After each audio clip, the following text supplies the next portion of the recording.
Hallelujah.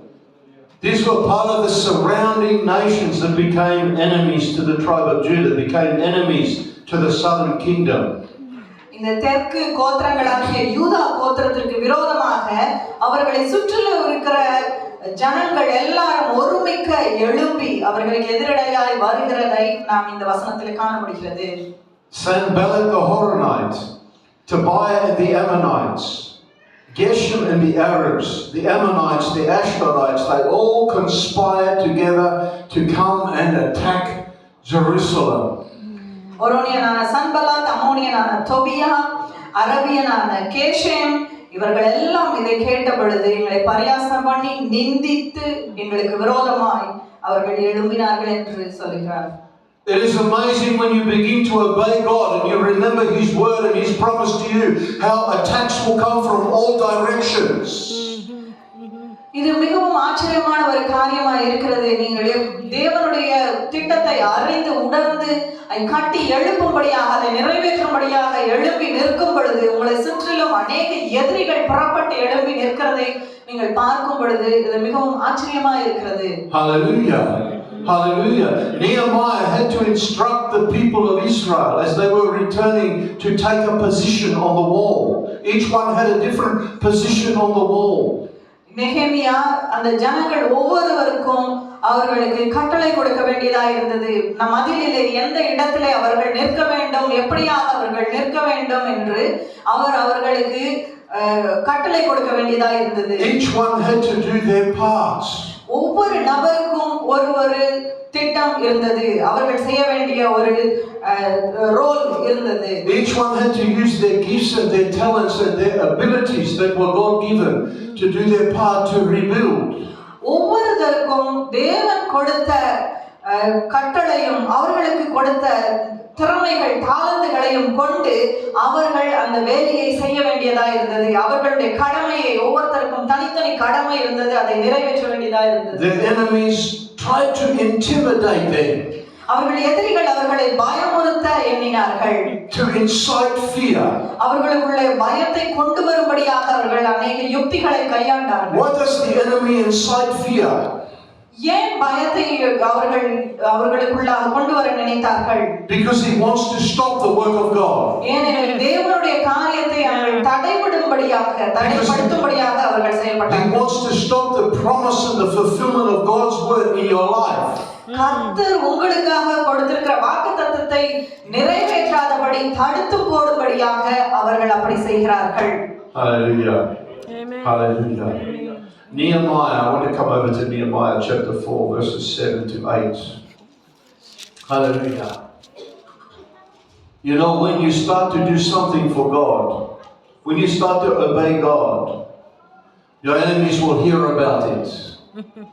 நீங்கள் கர்த்தருடைய வார்த்தைக்கு கீழ்ப்படிய வேண்டும் என்று நினைக்கும் பொழுது, கீழ்ப்படியணும் வேண்டும் என்று நினைத்து அதை கீழ்ப்படிய ஆரம்பிக்கும் பொழுது உங்களுடைய எதிரிகளுக்கும் அதை அறிந்து கொள்வார்கள். And they react the way they do because they are feeling threatened. அவர்கள் பயந்து போகிறதுனாலே அந்த எதிரிகள் உங்களுக்கு விரோதமாய் எழும்ப ஆரம்பிப்பார்கள். Hallelujah.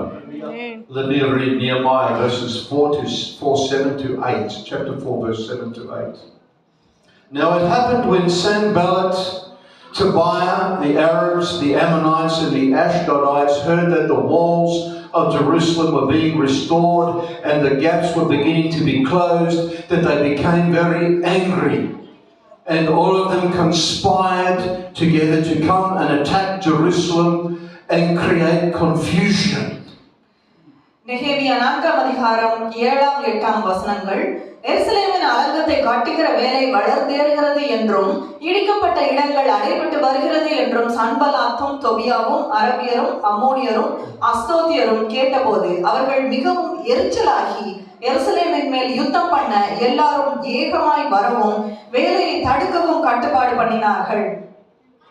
Not everybody will be happy for your success. எல்லாரும் உங்களுடைய ஜெயத்தை பார்த்து சந்தோஷப்படுகிறவர்கள் அல்ல. Not everybody will be happy when they see you advancing and progressing. உங்களுடைய வாழ்க்கையில நீங்கள் ஜெயித்து முன்னேறும் பொழுது எல்லாரும் உங்களை கண்டு சந்தோஷப்படுகிறதில்லை. Not everybody will rejoice and throw a party when you graduate. நீங்கள் கிராஜுவேட் ஆகும் பொழுது, பட்டதாரிகள் ஆகும் பொழுது எல்லாரும் உங்களை பார்த்து சந்தோஷப்பட்டு உங்களுக்காக விழாக்கள் கொண்டாடுவதில்லை. But you see, we have a common enemy. His name is Satan. ஆனால் நமக்கு எல்லாருக்கும் ஒரு பொதுவான எதிரி சாத்தான் இருக்கிறான். When you became a child of God, he went from being your friend to being your enemy. நீங்கள் கர்த்தருடைய பிள்ளையாய் மாறும் பொழுது அவன் உங்களுடைய நண்பனாய் இருந்ததிலிருந்து இப்பொழுது எதிரியாக மாறுகிறான். And he works to kill, to steal and to destroy. அவன் உங்களை கொல்லவும் அழிக்கவும் உங்களை திருடவும் அவன் எழும்புகிறான். Hallelujah. Hallelujah. When your enemies hear what God is doing with you, what God is doing through you, many of them, they are not going to rejoice.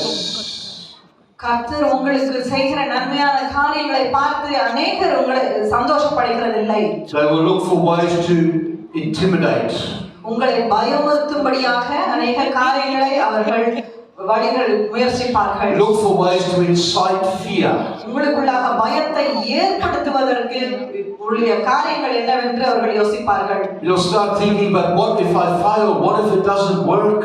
நீங்கள் திடீரென்று நான் ஜெயிக்காவிட்டால் என்ன செய்வது, நான் தோற்று போனால் என்ன செய்வது என்று நீங்கள் நினைக்கும்படியான ஒரு சூழ்நிலையை ஏற்படுத்தும். What if I'm not accepted and others don't believe in me and what I'm doing? என்னை மற்றவர்கள் ஏற்றுக்கொள்ளாவிட்டால் நான் என்ன செய்வது, நான் சொல்வதை அவர்கள் நம்பாவிட்டால் நான் என்ன செய்வது என்று உங்களை திகைக்க செய்வார்கள். Brothers and sisters, fear is paralyzing. பயம் என்பது உங்களை செயலிழக்க செய்யும். Fear will have you believe that the devil is bigger than God. பயம் என்பது கர்த்தரை விட பயம் மிகவும் அதிகமானது என்பதை அவர் உணரச் செய்யும். Fear will have you believe that it is impossible for you to reach your goal. உங்களுடைய நோக்கத்தை நிறைவேற்றுவதற்கு, உங்களுடைய நோக்கத்திலே நீங்கள் வெற்றி அடைவதற்கு ஒரு தடைக்கல்லாக பயம் மாறும். Hallelujah. Amen. Hallelujah. Hallelujah. The scriptures tell us there's a few things that we read there in Nehemiah verses 4:7 to 8. A few things that we read there. There's a progression. நெகேமியா 4ஆம் அதிகாரம் 7ஆம் 8ஆம் வசனங்களிலே ஒரு சில காரியங்களை நாம் அங்கே ஒரு முன்னேற்றங்களை நாம் பார்க்க முடிகிறது. First they hear.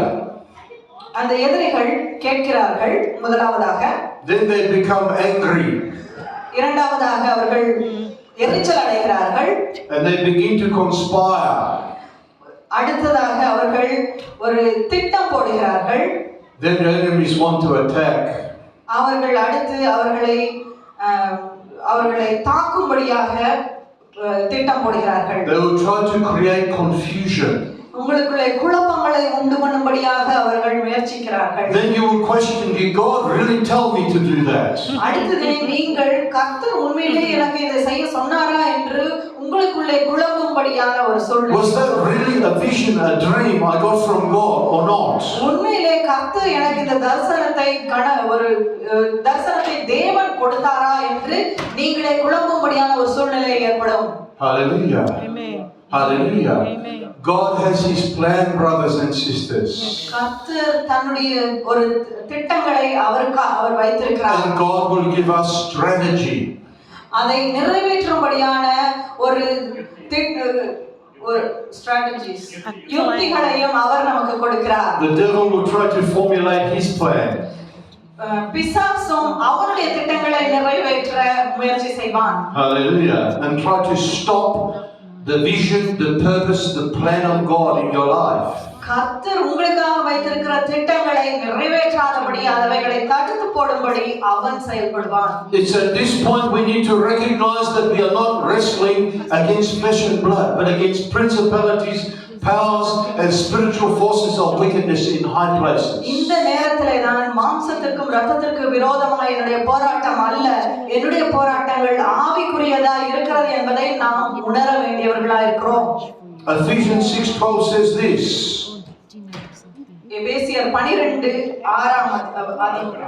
For we do not wrestle against flesh and blood, but against principalities, against powers, against the rulers of the darkness of this age, against spiritual hosts of wickedness in the heavenly places.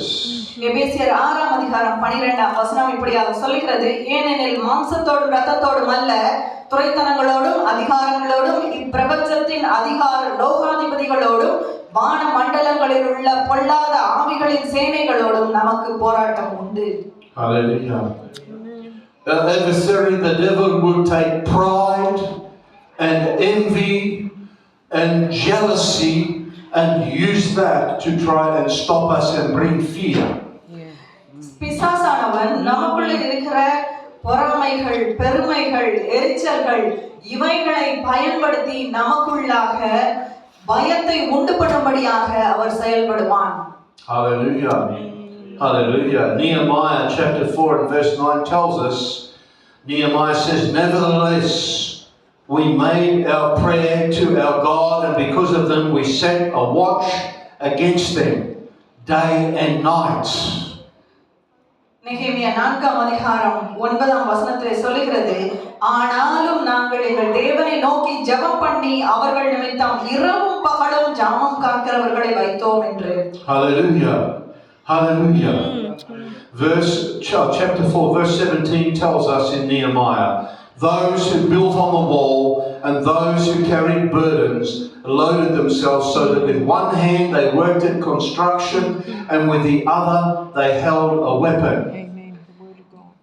நெகேமியா 4ஆம் அதிகாரம் 17ஆம் வசனம், அலங்கத்திலே கட்டுகிறவர்களும் சுமை சுமக்கிறவர்களும் சுமை ஏற்றுகிறவர்களும் அவரவர் ஒரு கையினாலே வேலை செய்து மறு கையினாலே ஆயுதம் பிடித்திருந்தார்கள்.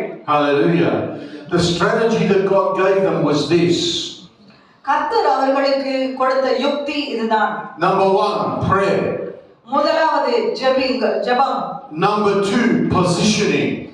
இரண்டாவதாக அவர்கள் நிற்கிற நிலைப்பாடுகள். Are you positioned spiritually where God wants you to be? கர்த்தர் உங்களை ஆவிக்குரிய விதத்திலே எங்கே நிற்க வேண்டும் என்கிற இடத்திலே நீங்கள் நிற்கிறீர்களா? Are you positioned in your mind and in your heart where you need to be?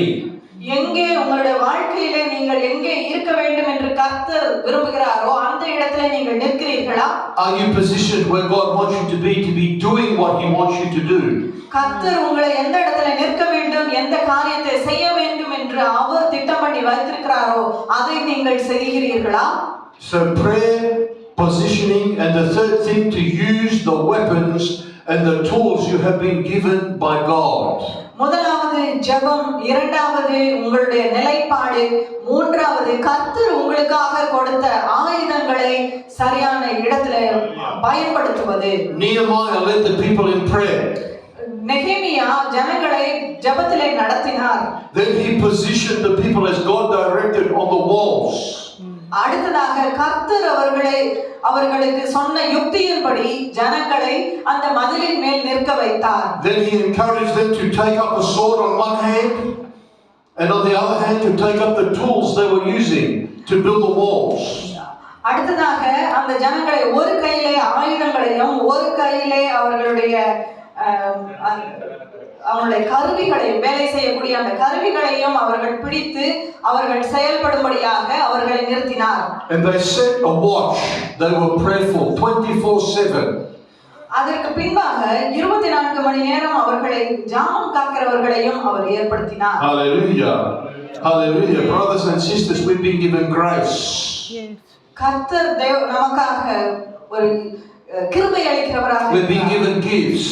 நமக்காக அவர் கிருபை கொடுத்திருக்கிறார், நமக்கு தாளந்துகளை கொடுத்திருக்கிறார். We've been given the name of Jesus. இயேசுவின் நாமத்திலே நமக்கு We've been given the blood of Jesus. நமக்கு அவருடைய இரத்தத்தை கொடுத்திருக்கிறார். We've been given the word of God. கர்த்தருடைய வார்த்தையை நமக்கு கொடுத்திருக்கிறார். Hallelujah. Are you using your weapons? இந்த ஆயுதங்களை நீங்கள் பயன்படுத்துகிறீர்களா? We've been given the gifts of the Spirit. கர்த்தர் ஆவியின் வரங்களை நமக்கு கொடுத்திருக்கிறார். Are we using the gifts that we've been given? அவருடைய அந்த ஆவியின் வரங்களை நீங்கள் பயன்படுத்துகிறீர்களா? They had a sword in one hand. ஒரு கையிலே ஆயுதமும் பட்டயமும், and they had the hammer, the chisel, the trowel in the other hand. அடுத்த கையிலே வேலை செய்கிற அந்த மண் வெட்டிகளையும் அவர்கள் பிடித்திருந்தார்கள். They were prayerful. அவர்கள் ஜெபிக்கிறவர்களாகவும் இருந்தார்கள். They were positioned. அவர்கள் சரியான நிலைப்பாட்டில் And நின்றார்கள். they were using the weapons and the tools that they needed to use, that they were given. எந்த ஆயுதங்களையும் கருவிகளையும் தங்கள் கைகளிலே பிடித்திருக்க வேண்டுமோ அவைகளை சரியானபடி பிடித்து அவர்கள் செயல்பட்டார்கள். Hallelujah. Hallelujah. 2 Corinthians chapter 4 and verse 10 tells us that the weapons of our warfare are not carnal, they are mighty in God to the pulling down of strongholds. 2 கொரிந்தியர் 4ஆம் அதிகாரம் 17ஆம் வசனம். 2 Corinthians chapter 4 verse 10. Yeah, you got it? 2 கொரிந்தியர் 4ஆம் அதிகாரம் 10ஆம் வசனம். கர்த்தராகிய இயேசுவினுடைய ஜீவனும் எங்கள் சரீரத்திலே விளங்கும்படிக்கு இயேசுவின் மரணத்தை எப்பொழுதும் எங்கள் சரீரத்தில் சுமந்து திரிகிறோம்.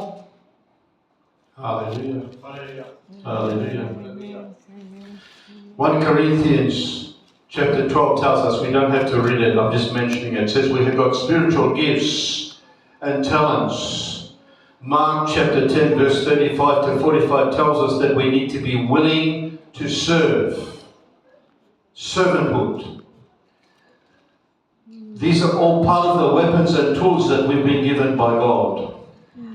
1 கொரிந்தியர் 12ஆம் அதிகாரத்திலே கர்த்தர் நமக்கு கொடுத்திருக்கிற வரங்களையும் மார்க் 6ஆம் அதிகாரத்திலே நாம் தேவனுக்காக உழைக்க அவருக்காக வைராக்கியம் கொண்டு அவருடைய சித்தத்துக்கு ஒப்பு கொடுக்க வேண்டும் என்று நம்மை உந்தி தள்ளுகிறதாகவும் நமக்கு சொல்லப்பட்டிருக்கிறது. Hallelujah. Brothers and sisters, we need to understand something today. Our adversary, the devil, is always looking. பிசாசானவன் எப்பொழுதும் நம்மை நோக்கி பார்த்து கொண்டிருக்கிறான் என்பதை நாம் உணர்ந்து கொள்ள வேண்டும். Looking for an opportunity to divide. நம்மை பிரிவினைக்கு உட்படுத்தும்படியாக ஒரு வாய்ப்பை அவன் பார்த்து கொண்டே இருக்கிறான். And an opportunity to scatter the people of God. தேவனுடைய பிள்ளைகளை சிதறடிக்க ஒரு வாய்ப்பை அவன் தேடிக் கொண்டிருக்கிறான். But our prayer is this, Psalm 68 verse 1. Let God arise, let his enemies be scattered, let those who hate him flee before him. சங்கீதம் 68ஆம் அதிகாரம் 1ஆம் வசனம்.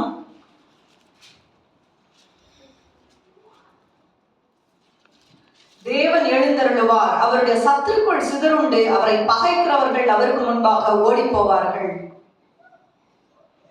Hallelujah. Is that it? That was short and sweet. Let God arise, let his enemies be scattered, let those who hate him flee before him. புகை பறக்கடிக்கப்படுவது போல அவர்களை பறக்கடிப்பீர். That you see our enemies, they want to scatter us, they want to divide us, they want to incite fear. எதிரிகள் நம்மை பிரித்து சிதறடிக்க வேண்டும் என்று விரும்புவார்கள். நமக்குள் பயத்தை ஏற்படுத்தும்படியாக அவர்கள் செயல்படுகிறார்கள்.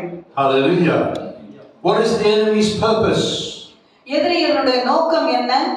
To get you to stop moving forward. நீங்கள் முன்னேற முடியாதபடி உங்களை தடுப்பதே அவர்களுடைய நோக்கமாக இருக்கிறது. To stop your progress. உங்களுடைய முன்னேற்றத்தை தடுப்பது. To stop the work of God from advancing.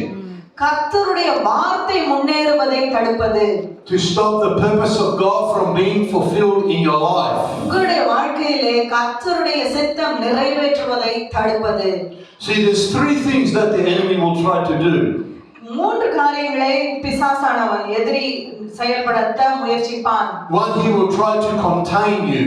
உங்களை முடக்கும்படியாக அவன் செயல்படுவான். Like putting you in a prison. உங்களை ஒரு ஜெயிலிலே அடைப்பது போல. And he will use fear to do that. அதை உங்கள் பயத்தை அது பயன்படுத்தி அந்த காரியத்தை அவன் நிறைவேற்றுவான். And if he cannot do that, then he will try something else. ஒருவேளை இது அது நடைபெறாவிட்டால் அவன் வேற ஒரு யுக்தியை பயன்படுத்த விரும்புவான். He will seek to detain you. உங்களை பின்னோக்கி தள்ள அவன் முயற்சிப்பான். When you are detained, you are delayed. உங்களை பின்னோக்கி தள்ளும் பொழுது நீங்கள் மிகவும் பின்தங்கிய நிலையிலே காணப்படுவீர்கள். Some delays are from God, they are divine delays. சில நேரங்களிலே ஒரு தாமதம் என்பது கர்த்தரிடத்திலிருந்து கர்த்தர் அனுமதிப்பதா இருக்கிறது. But other delays come from the enemy. ஆனால் மற்ற ஒரு தாமதமானது பிசாசினிடத்திலிருந்து வருகிறது. He will try to detain you if he cannot contain you. உங்களை முடக்க முயற்சிப்பான். அது முடியாவிட்டால் தாமதிக்கும்படியாக And முயற்சிப்பான். he will use fear. He will incite fear to do it. அதற்காக உங்களுடைய பயத்தை அவன் பயன்படுத்த முயற்சிப்பான். If he cannot detain you, then he will try something else. உங்களை தாமதிக்க முடியவில்லை என்றால், தாமதப்படுத்த முடியவில்லை என்றால் அவன் மற்றொரு யுக்தியை பயன்படுத்துவான். He will try to restrain you. To restrain. Try to hold you back. இன்னும் பின் தள்ளும்படியாக, உங்களை நிறுத்தும்படியாக அவன் முயற்சிப்பான். He will use our procrastination. உங்களுக்கு இன்னும் தாமதப்படுத்தும்படியாக காரியங்களை தள்ளி போடக்கூடிய ஒரு மனநிலையை கொடுப்பான். Our hesitation. ஒரு செய்யவோமா வேண்டாமா என்கிற ஒரு நிலையற்ற ஒரு மனநிலையை கொடுப்பான். And excuse making. ஒவ்வொரு காரியத்தையும் செய்வதற்கு ஒரு காரணம் தெரிவித்து அதை செய்யாதபடி தடுப்பது. He will use whatever weakness he can find. நமக்குள்ள இருக்கிற ஒவ்வொரு பலவீனத்தையும் அவன் பயன்படுத்த முயற்சிப்பான். He will take whatever open door we give him. நாம் எந்த காரியங்கள் எல்லாம் நாம் திறந்து கொடுக்கிறோமோ அதை எல்லாவற்றையும் பயன்படுத்த அவன் முயற்சிப்பான். But most of the time fear is the Trojan horse. ஆனால் அநேக முறையிலே பயம் என்பதுதான் முதலாவது அந்த ஒரு ட்ரோஜன் ஹார்ஸாக அவன் பயன்படுத்துகிறான். Fear is the mirage. அந்த பயம் என்பது ஒரு mirage, like an illusion. அந்த பயம் என்பது காணல் நீரை போன்று இருக்கிறது. He will present something to you.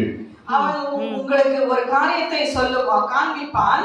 You will say, this looks like better opportunity for me. உங்களுக்கு அது ஒரு நல்ல வாய்ப்பாக இருக்கிறதே என்று தோணும். I think I will walk away from the fellowship at Holy Spirit Gospel Church. நான் இந்த Holy Spirit Gospel Church இன் ஐக்கியத்திலிருந்து நான் விலகி செல்கிறேன். எனக்கு இது நல்ல வாய்ப்பாக And I will go in that direction over there. நான் அந்த காணல் நீரை நோக்கி நான் செல்ல போகிறேன் என்று That looks like a bigger, better opportunity. அது ஒரு நல்ல வாய்ப்பாக தோன்றுகிறதே என்று நினைக்கலாம். And when the person gets over there, அந்த இடத்திலே நீங்கள் செல்லும் பொழுது they realize it's not what they thought it was. நீங்கள் நினைத்தது அது அல்ல என்பதை நீங்கள் உணர முடியும். Brothers and sisters, this is the time that we are living in now. நாம் இப்படிப்பட்ட காலகட்டத்திலே